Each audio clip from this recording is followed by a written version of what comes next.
Hello, 2K family, Ronnie 2K, NBA 2K, and the whole family out there.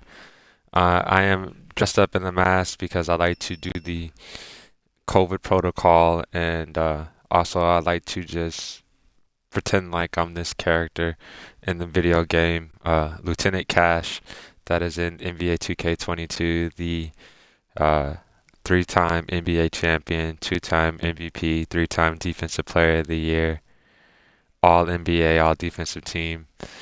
Right now, I'd just like to talk to you about the badge system that I think is potentially causing bugs and server issues in the game. For one, when you look at the mass amounts of different, would you call these attributes?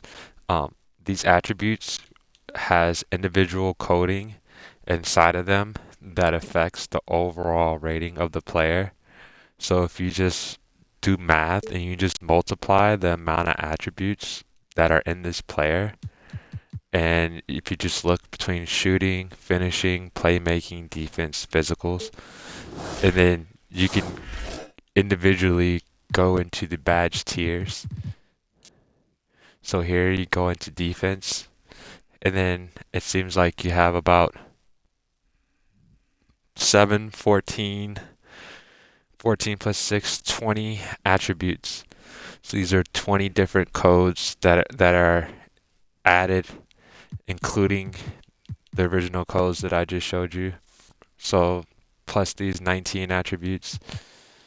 And so, if you look at the different amount of coding that is going into just one character creation, I think when you do a multiplication of all the characters created, I think you're overwhelming the server and you're impacting the server because of all the different badges. Now, keep in mind you have a coded person from one network playing against a coded person from another network.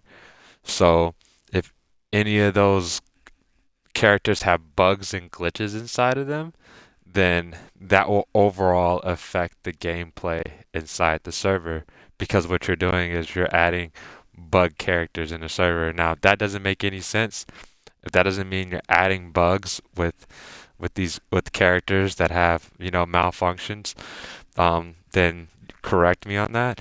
But that's one thing. And so now I'd just like to explain my experience real quick.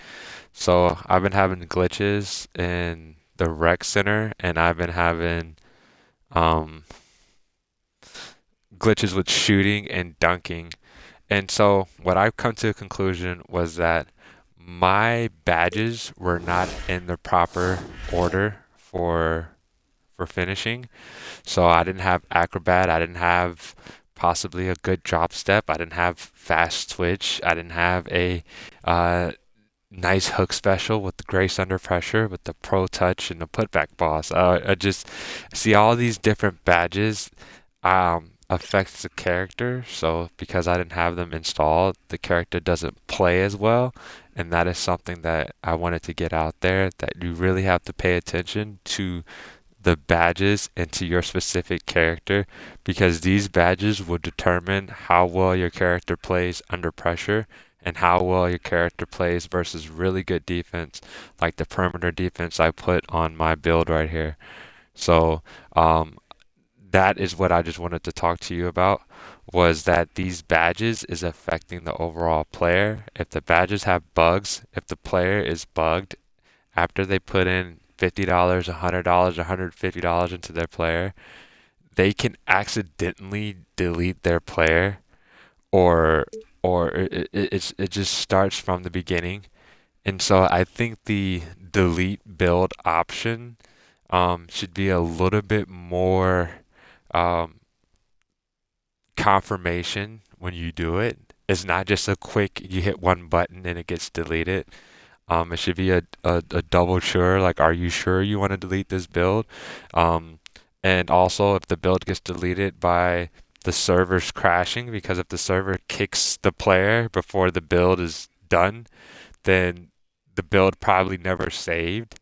And that's another thing that I wanted to talk to you about, that if players put money into this and they get kicked before the build saves and they lose that build after they put money into the game, then they initially felt like they lost the money.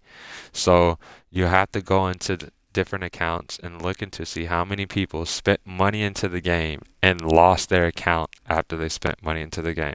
So that's a serious conversation that you have to have because people put money into this game. So you have to talk to Ronnie about that.